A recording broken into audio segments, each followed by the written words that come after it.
অধঃপতন স্যার, বাহিনী হিসেবে যে পরিচয় দিব আমি পুলিশ, এই পরিচয় দিতে স্যার ভয় লাগে, লজ্জা লাগে স্যার। একটা বাহিনী ফোর্স হয়ে যে আমি নিজে পরিচয় দিব, আমার নিজের লজ্জা লাগে।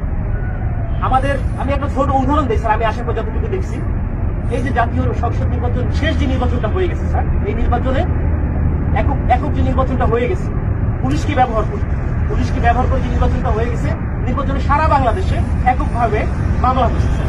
কিছু মামলা গায়েবী মামলা, যে মামলাগুলো ভিত্তি নাই, এই মামলাগুলো আমাদের দিতে করাইছে স্যার। সাধারণ জনগণ যারা আছে, বিএনপি যারা আছে, জামাত যে কিছু জানেই না, তাদেরকে আমাদের গ্রেফতার করা লাগছে স্যার। জনগণের মধ্যে আমাদের যে শত্রুতা দৌরাত্ম সৃষ্টি হয়েছে স্যার, এই সাম্প্রতিক সময়ে একটা বিষয় থেকে আমাদেরকে নির্দেশনা দিচ্ছে যে এলাকায় কোনো বিএনপি জামাত থাকতে পারবে না, এলাকায় কোনো অন্য ভিন্ন ধর্মাবলম্বী কোনো কিছু থাকতে পারবে না। আমার এসপি স্যারকে তো আর মানুষ জানে না যে এটা আমার এসপি স্যারের কমান্ড ছিল, আমার ডিএজি স্যারের কমান্ড ছিল, এটা তো মানুষ জানে না। মানুষ জানে যে এটা আমি একজন সাব ইন্সপেক্টর, আমি এটা করছি।